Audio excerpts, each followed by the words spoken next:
chasing Epiphanies, where knowledge is power and the power is meant for the people. Not too long before this recording, the name of George Floyd, among countless of other African Americans, rings out as yet another victim to police brutality. Like a spark to a powder keg, the response to this injustice erupted in riots, causing wide destruction. Yet from the chaos, a conscious effort to expose police brutality and racism was revived, in the form of Black Lives Matter. In honor of this, I decided to pick up today's book, The Way of Resistance, written by Strindlund and Vinthagen.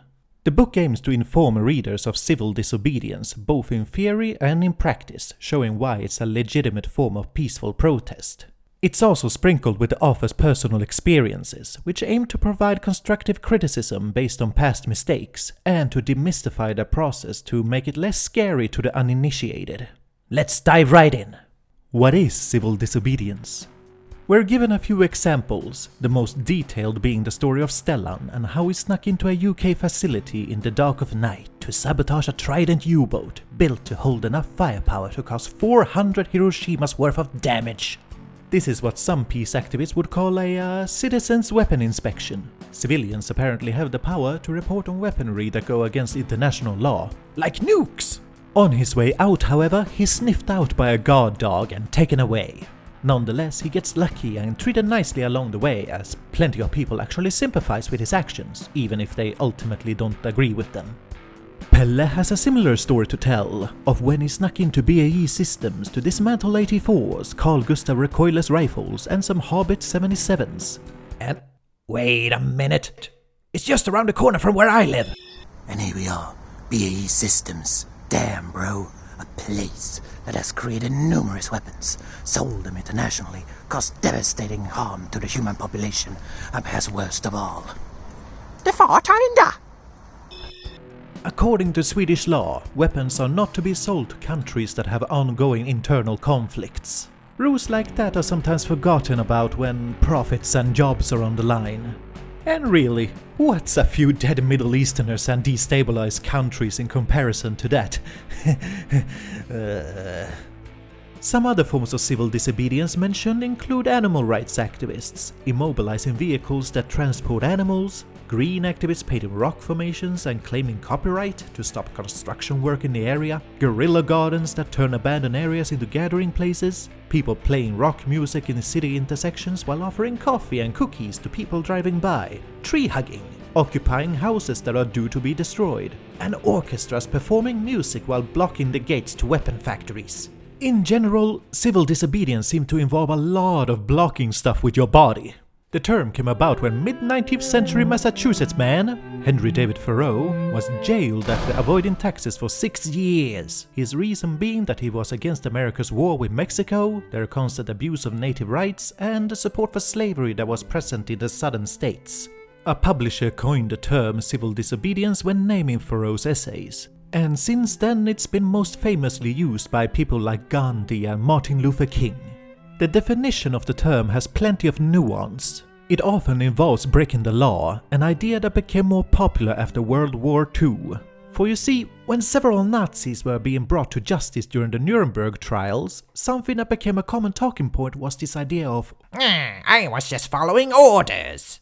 This was not accepted as an excuse. Even if the atrocities were perfectly in line with Nazi Germany's politics, the trials judged that there comes a point where blindly obeying authority can in fact be irresponsible.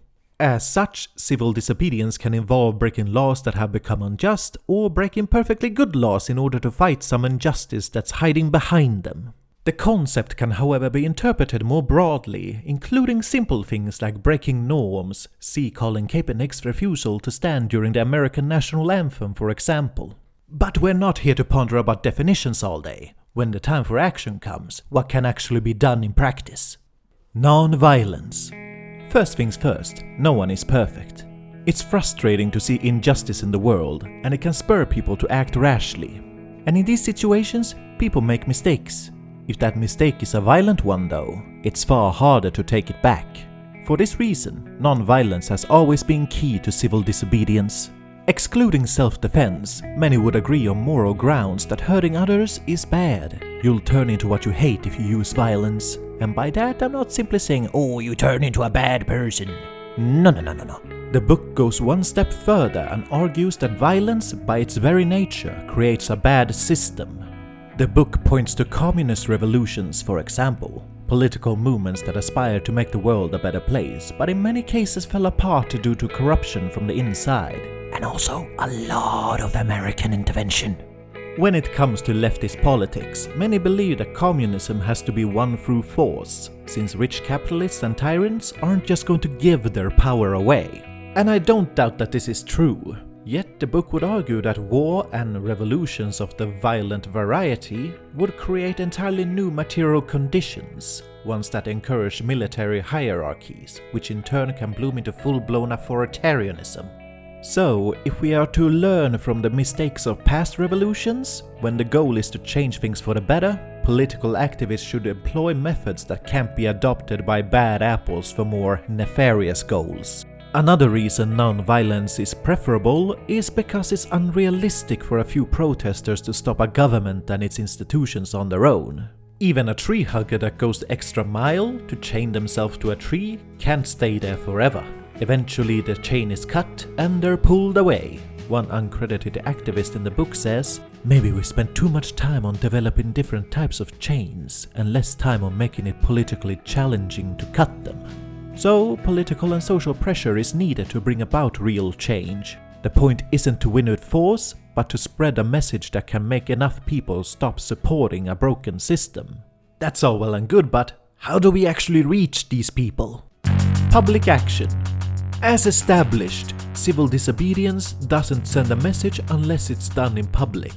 The path of resistance urges protesters to not hide their identities, but rather take ownership of their actions. If you want to send a message, you don't want to be disconnected from the public. Without anonymity, protesters are forced to consider if they can justify their actions to the public, their family, and friends.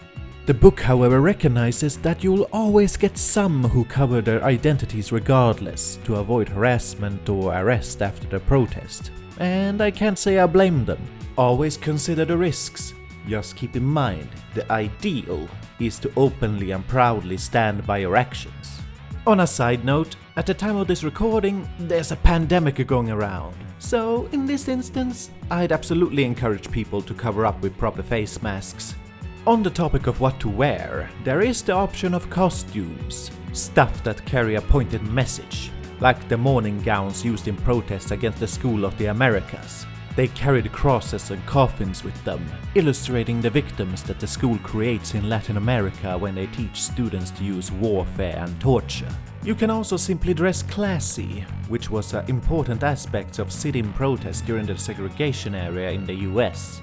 Thomas Gaifer describes in his book Jailed In how he and other black activists entered the restaurants for whites only, asking to place an order. It didn't take long before cops stormed in and tackled them to the ground. At this point, the law said that the races were separate, yet equal. For us today, this sounds ridiculous, of course, or so I would hope, but at the time, it was enough to make the average white person look the other way. A pish posh! I can possibly be part of a racist system. The law says it's not racist. Slavery's gone, abolished, you hear me? And we solved racism forever. But when people are dragged off for merely ordering food, these same people are forced to see this inequality in action. People acting perfectly peaceful were met with brutality. The fact that they were dressed in a classy way made sure that no excuses could be snuck in, saying they looked poor or up to no good. They were treated differently for their skin color, nothing else. It's a sad reality, but we don't have to be grave serious all the time. Humor. Comedies are always breaking norms and challenging people's views, all in good fun. In Denmark, 1974, there was an anti-capitalist protest which took the shape of an army of Santas, marching down streets and singing Christmas carols at old folks' homes, helping factory workers, trying to tear down court buildings due to classist bias, and later also going into bookshops and giving away the merchandise for free. What would it cost? Cost? Cost who? The people who buy the toy. Well, nothing. We're going to give them away free. Oh, that's fantastic. How do you turn your face so red so fast? For free? Another time in Norway, to protest against the capture of one of their comrades, protesters broke into a jail and refused to leave, making it a rather ridiculous sight when police had to push them out. It should of course be noted that, for one, comedy is subjective, so if one is not careful, it could just make the protest look ridiculous. And secondly, this isn't to say we should always put on happy smiles. The pessimists of the world should feel just as welcome to the movement. And I mean, sometimes being really severe can actually be the joke. This was the case during one BLM event where a protester started shouting orders at the cops, instructing them in how to hold formation.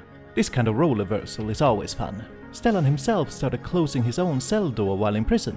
On the one hand he felt bad because oh no, I'm taking part in my own oppression and blah blah blah. But on the other he felt good because he was robbing the gods of their duty to lock him up, breaking the social contract between the punisher and the punished. Showing that there are alternative ways of doing things is so important. Constructive programs.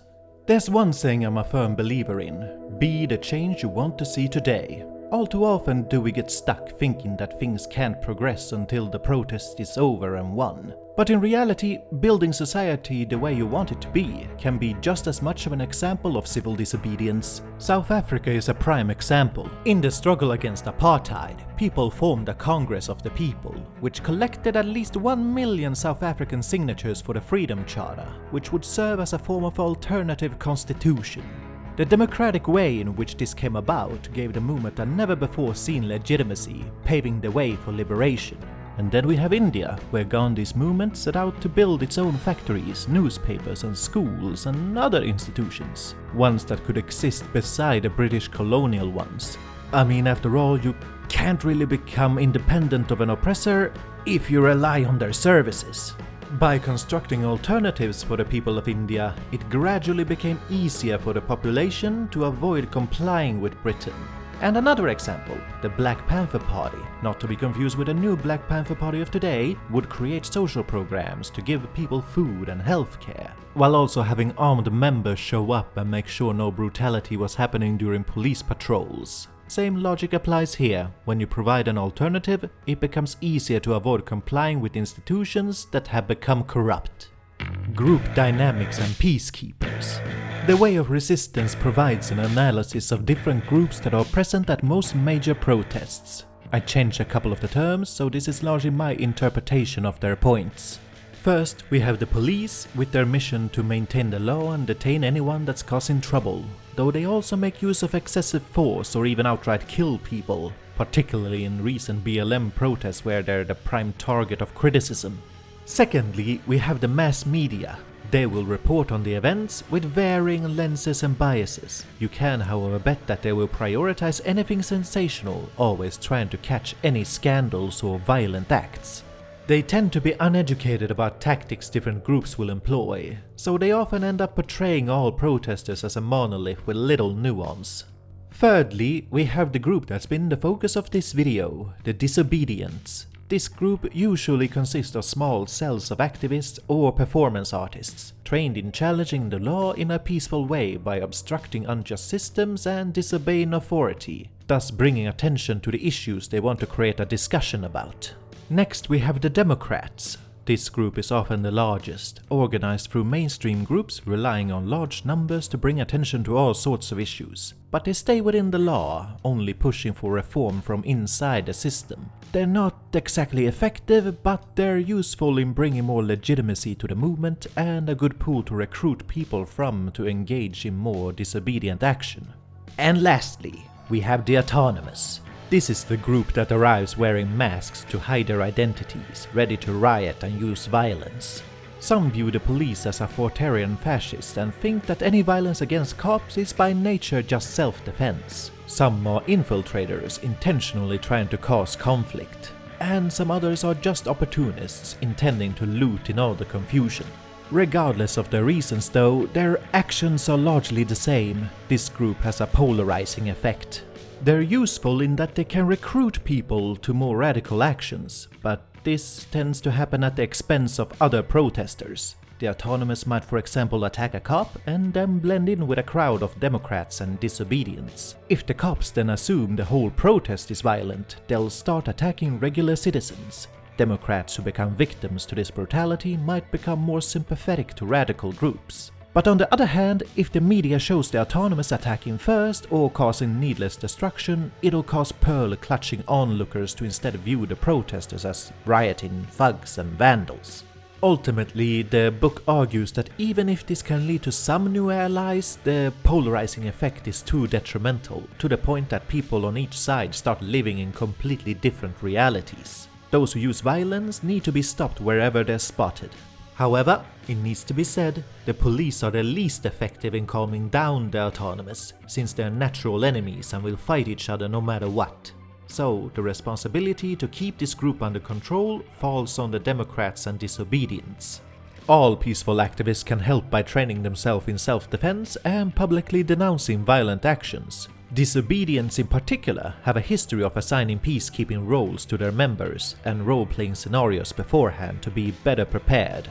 What do you do if you see a masked person breaking loose rocks to throw at the cops? Well, if they're on your side, you could grab them and say something to the effect of, "Hey, I see you're a person that's willing to take risks. Our group could really use you, so won't you join us?" Or you can obstruct them by putting yourself between them and the police, offering flowers and the like as a distraction. Only in the worst case scenario should they be handed over to the authorities if they keep trying to cause conflict. Cause it's not about excluding them from joining the protest, it's about excluding actions that lead to toxic narratives.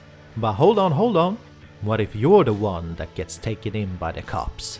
Now that we've covered what civil disobedience is and how it works, be sure to check out part 2. There we will discuss how to deal with consequences, common counter-arguments, as well as constructive critique. Until then, always remember, intelligence is sexy, so be the sexy you. Black Lives Matter.